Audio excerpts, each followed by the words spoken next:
Yo, this is Nev Lapwood, snowboardaddiction.com. This vid is all about the physics of advanced spinning. It's designed for you riders who want to spin 3s, 5s, 7s, and beyond. Before you get into this lesson, make sure you check out our intro to jumping, which will give you a solid foundation for getting air, and the 180s and 360s vids, which will introduce you to spinning. You should comfortably be able to do all 4 180s off small park jumps and 360s on side hits before applying the following techniques. There are 4 key aspects to spinning that I focus on when riding and coaching. The first key, which I consider to be the most important, is creating a platform to spin from. This explains how to use your edges to assist with spins.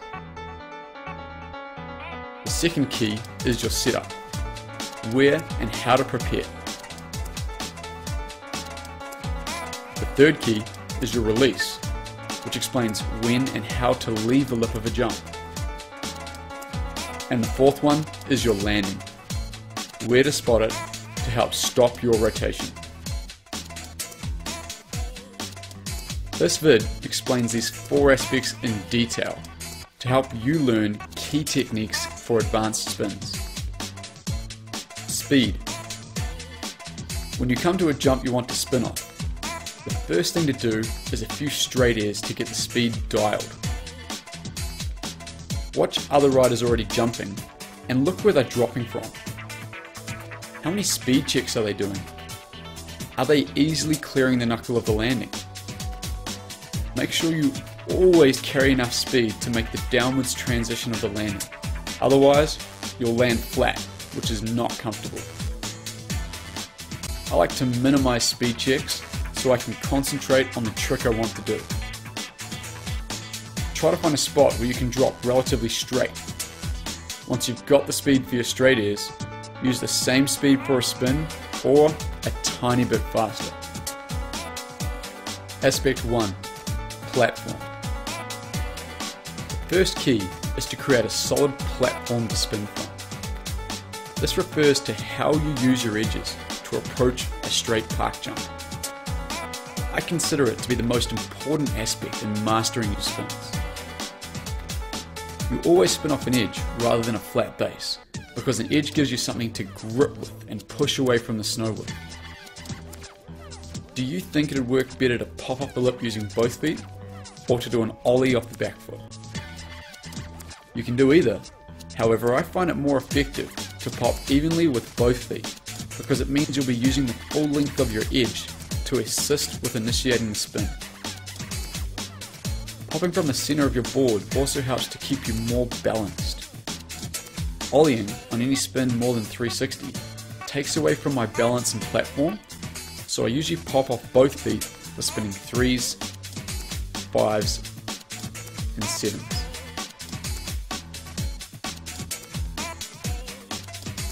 Backside is when the back of your body enters the spin first, like this. Almost everybody spins backside off their toe edge. You can spin backside off your heels too, although it's much harder. Frontside is where the front of your body enters the spin first. Spinning frontside is common from either the heel edge or the toe edge. It depends on which edge you feel comfortable with and what you've practiced most. There is no right or wrong way. Most people today tend to learn frontside off the heels, and in this video we'll be showing you from the heel edge.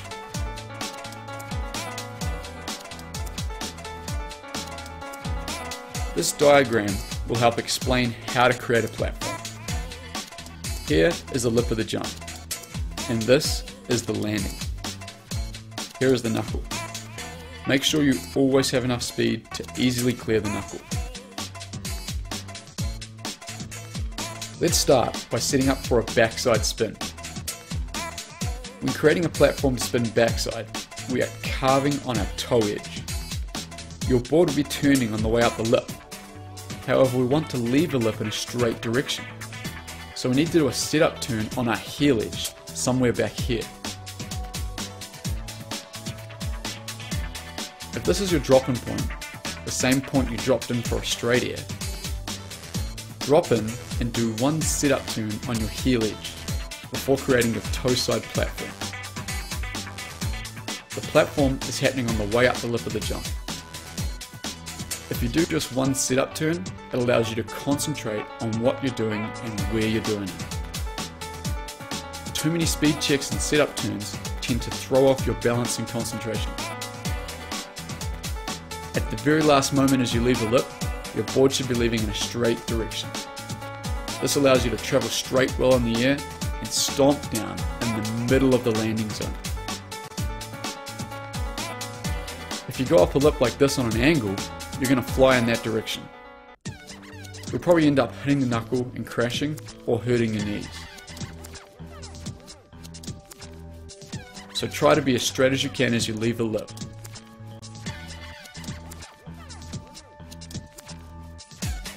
Notice how my line of entry is almost exactly the same for any backside spin.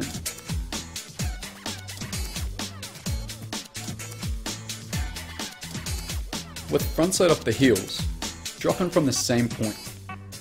This time, do one toe side setup turn and transfer into a heel side platform on the way up the lip of the jump. Just as you leave the lip, your board should leave in a straight direction, which allows you to travel through the air straight to the middle of the landing.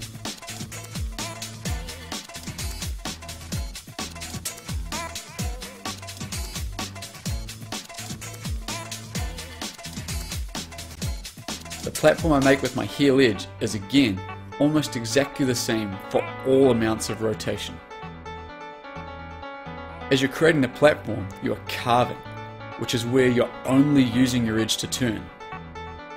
When carving, you lose very little speed, which is why you can use the same speed or a tiny bit more for a spin as you would for a straight air.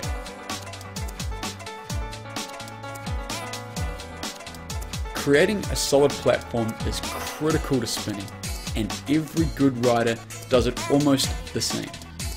That's why you'll often see this hourglass shape forming on the lip of big park jumps.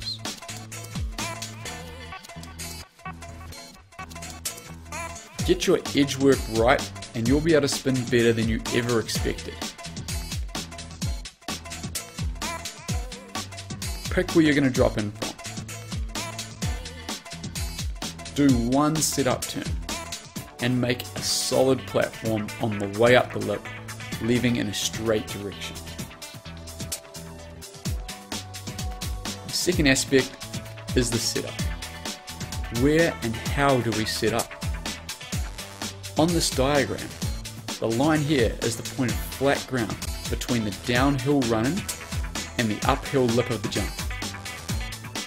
This point of flat ground can be called the setup point.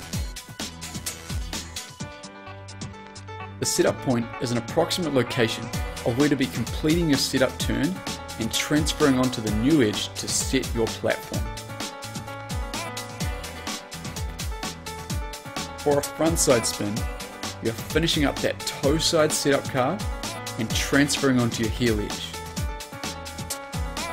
The whole way up the lip of the jump, you're holding that heel edge carve. What happens if you set up too early? Watch the line of entry on this diagram to see what happens. If you do a setup turn too far before the setup point, then your platform will also be too early, and you'll end up turning too much while leaving the lip. Two things happen here. You brush off speed when leaving the lip, and you drift off to the side of the landing. It's far more likely that you'll hit the knuckle of the landing and crash. Remember, you want that board to be leaving straight.